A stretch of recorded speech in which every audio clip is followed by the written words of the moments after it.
சாதாரணமான ஒரு ஆடு மேய்த்து கொண்டிருந்த இந்த மனுஷன் அவனை குறித்து சவுலிடத்துல சொல்லும் போது கூட சொல்லுகிறார்கள், அவன் யுத்த வீரன். அவனுடைய பேர் பட்ட பேரை யுத்த வீரன் போட்டாங்க. அப்போ அந்த அளவிற்கு யுத்தத்தில் தேரனவனாய் மாற்றப்படுகிறதற்கு வேற யாருமே காரணம் இல்லை. அவன் சொல்றான், என் கையை போருக்கும் என் விரல்களை யுத்தத்திற்கும் படிப்பித்த கண்மலையாகிய கர்த்தர். இந்த சத்தத்தை கேட்கிற அன்பு தேவனுடைய பிள்ளையே, உங்களுக்கு ஒன்றும் தெரியாம இருக்கலாம். இன்னைக்கு உங்க கையில சில பொறுப்புகள் கொடுக்கப்பட்டிருக்கலாம், இல்லைன்னா குடும்பத்தில் இணைக்கப்பட்டிருக்கலாம். நிறைய பேர் உங்களை பார்த்து உனக்கு ஒன்றும் தெரியாது, உனக்கு ஒன்றும் தெரியாது, நீ மக்கு என்னென்னமோ உங்களை பார்த்து சொல்லலாம். ஆனா நான் நம்புறேன், ஆண்டவர் நினைப்பாரே ஆனால் உங்களை பழக்குவிப்பார், உங்களை படிப்புவிப்பார். ஆண்டவரை அறிகிறதற்கு முன்பாக நீங்க ஞானம் இல்லாம இருக்கலாம், ஆண்டவரை அறிகிறதுக்கு முன்பாக நீங்க பேதையா இருக்கலாம். ஆனா ஆண்டவரை அறிஞ்சதற்கு பிறகு ஒரு தேவனுடைய பிள்ளை ஞான குறைவா இருக்க வேண்டிய அவசியமே இல்லை, பேதையா இருக்க வேண்டிய அவசியம் இல்லை. ஆண்டவர் உங்களுக்குள்ள வரும்போது சகலம் உங்களுக்குள்ள செயல்பட ஆரம்பிக்கும். ஆண்டவர் அப்படி உங்களை பயிற்றுவிக்கிறவர், கற்றுக் கொடுக்கிறவர். நான் இந்த 2வது ஆண்டு என்னுடைய ஊழியத்திலே, நான் ஊழியத்தை விட்டு வந்த 2வது ஆண்டை குறித்து தான் இன்றைக்கி உங்களோட நான் பேசி வசனத்தை கொண்டு பேச போகிறேன். 2வது ஆண்டு நான் பைபிள் காலேஜிலே படித்து கொண்டே இருக்கும்போது ஒரு டீச்சர் பாடம் நடத்திட்டே இருக்கிறாங்க. அந்த டீச்சர் பாடம் நடத்திட்டு இருக்கும்போது அவங்க வேகமாக அவங்க வாசிட்டே போகிறாங்க. ஒவ்வொருத்தரும் அவர் வாசிக்கிறதை எழுதிட்டே இருக்காங்க.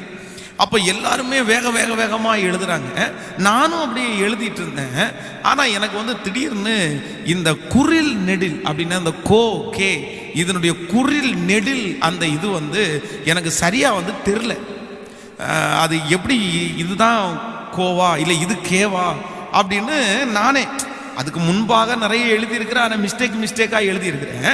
ஆனால் அப்போ அந்த இடத்துல திடீர்னு எனக்கு இந்த கோவுக்கும் கேவுக்கும் குறில் நெடில் வித்தியாசம் தெரியாத உடனே என் மனசு உடனே ஒரு கஷ்டப்படுது.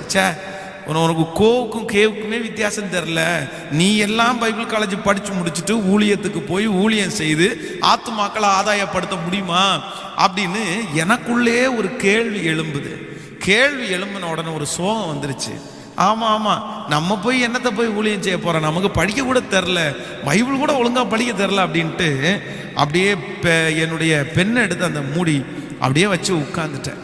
அந்த டைமில் டீ பெல் அடித்தாங்க. அப்போ பைபிள் காலேஜ் ஸ்டூடெண்ட் எல்லாமே அப்படியே ஓடிப்பாங்க. அப்போ ஒருத்தர் மட்டும் என் பக்கத்தில் என்ன பிரதர் டீ சாப்பிட்றதுக்கு வரலையா அப்படின்னு கேட்டார்.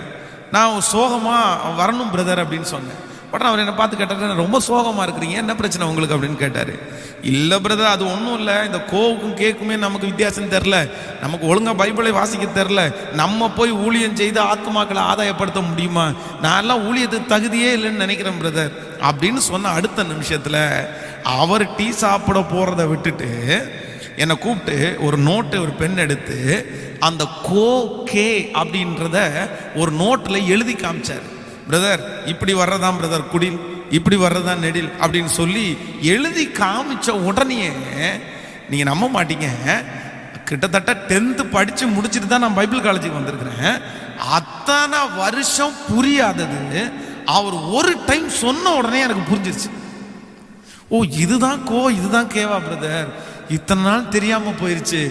அப்படியே அவரோட எந்திரிச்சு நான் போயிட்டேன். அப்போதான் நான் நினச்சேன், நம்முடைய ஆண்டவர் உங்களுக்கு ஒரு பொறுப்பை கொடுப்பாரானால், உங்களுக்கு ஒரு பதவியை கொடுப்பாரானால், ஒரு குடும்பத்தை கொடுப்பாரானால், எந்த இடத்துல ஆண்டவர் உங்களை கொண்டு போய் உட்கார வச்சாலும் அந்த இடத்துல நீங்கள் செய்ய போகிற வேலை ரொம்ப பெரிய வேலையாக இருந்தாலும் அதற்குள்ள ஞானத்தை ஆண்டவர் உங்களுக்கு தர்றதற்கு வல்லவராக இருக்கிறார்.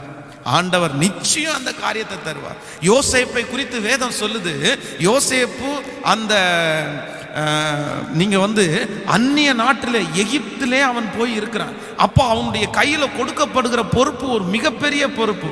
என்ன பொறுப்புனா 7 வருஷம் செழிப்பின் வருஷம், 7 வருஷம் பஞ்சத்தின் வருஷம். அந்த 7 வருஷம் செழிப்பின் வருஷத்துல வருகிற தானியங்களை சேர்த்து வச்சு பஞ்சமுள்ள 7 வருஷத்துல ஜனங்களுடைய பஞ்சத்தை தீக்கணும். அது சாதாரணம் இல்லை. சாப்பாட்டு பொருளை சேர்த்து வைக்கிறதுன்றது வந்து சுலபமானதல்ல. வேற எந்த பொருளை வேணாலும் நம்ம சேர்த்து வச்சுக்கலாம். தங்கத்தை வந்து வீட்டுக்குள்ள கொண்டு போய் பீரோக்குள்ள வச்சு 10 வருஷம் 20 வருஷம் கூட வச்சுக்கலாம். ஆனா யாராலையுமே வந்து சாப்பாட்டு பொருளை எடுத்து அத்தனை வருஷம் பத்திரப்படுத்தி வைக்க முடியாது. எல்லாத்துக்கும் நம்ம வந்து அதுல பூச்சி விடக்கூடாது, எதுவும் வரக்கூடாது, தண்ணி படக்கூடாது, நொஞ்சு போகக்கூடாது, எத்தனை இருக்கு தெரியுமா?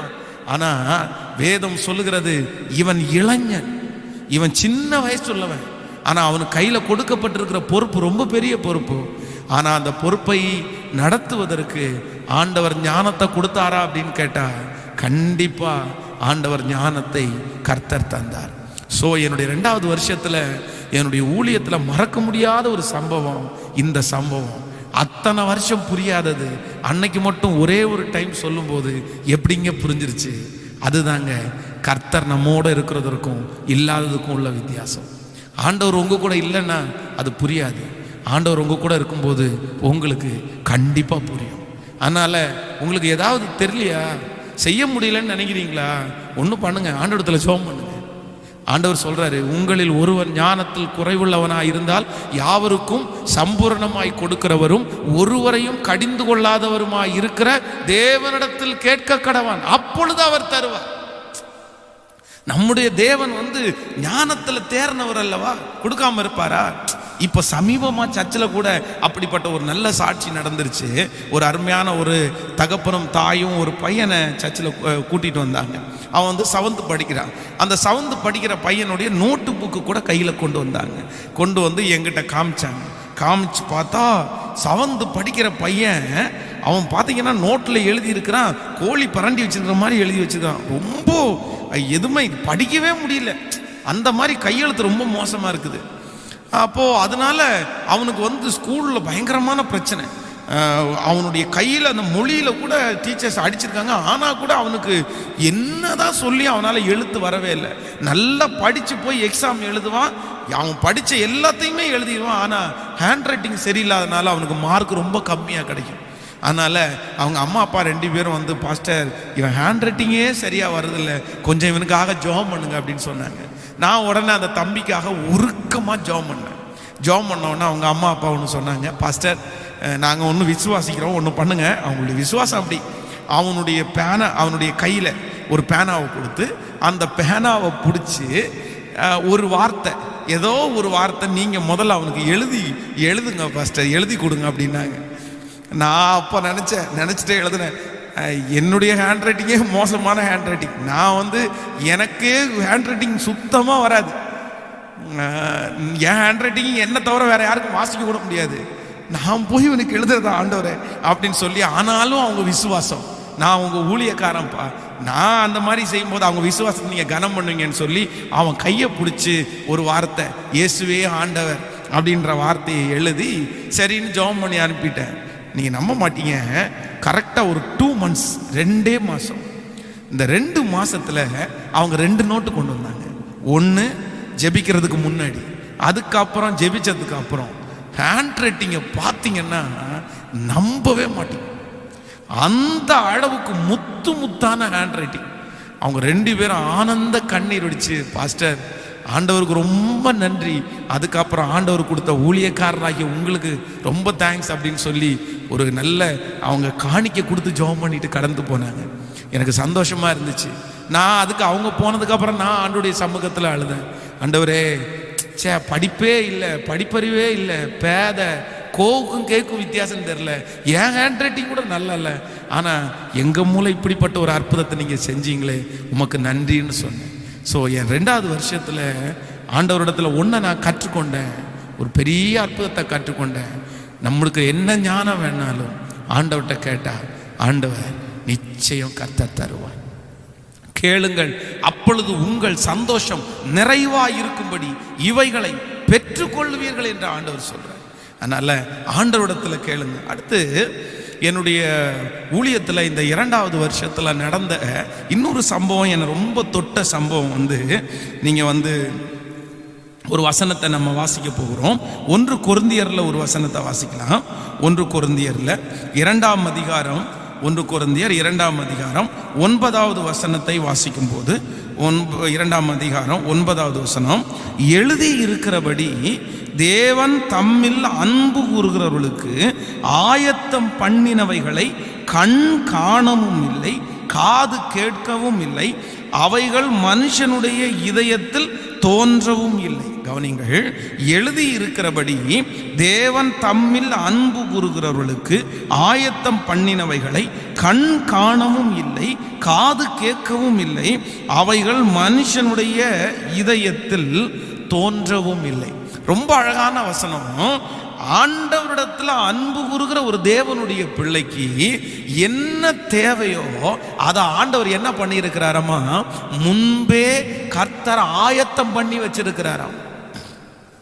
இன்னைக்கு இந்த ஜெபத்துல இருக்கிற அன்பு தேவனுடைய பிள்ளைகளே, உங்க வாழ்க்கையில ஏதோ ஒரு பெரிய தேவையோடு இருக்கலாம், ஏதோ ஒரு மனிதனுடைய உதவி உங்களுக்கு தேவைப்படலாம், யாரோ ஒரு நபர் உங்களுக்காக பேசலாம். நீங்க நினைக்கலாம், யார் எங்களுக்காக பேச போறா, எந்த இடத்துல இருந்து உதவி வரப்போகுது அப்படின்னு நினைக்கலாம். ஆண்டவர் உங்களுக்காக கர்த்தர் என்ன பண்றாராமா, முன்பே கர்த்தர் ஆயத்தம் பண்ணி வச்சிருக்கிறாராம். கர்த்தர் ஆயத்தம் பண்ணி வச்சிருக்கிறார். உங்களுக்கு தேவையை ஆண்டவர் ஆயத்தம் பண்ணி வச்சிருக்கிறார்.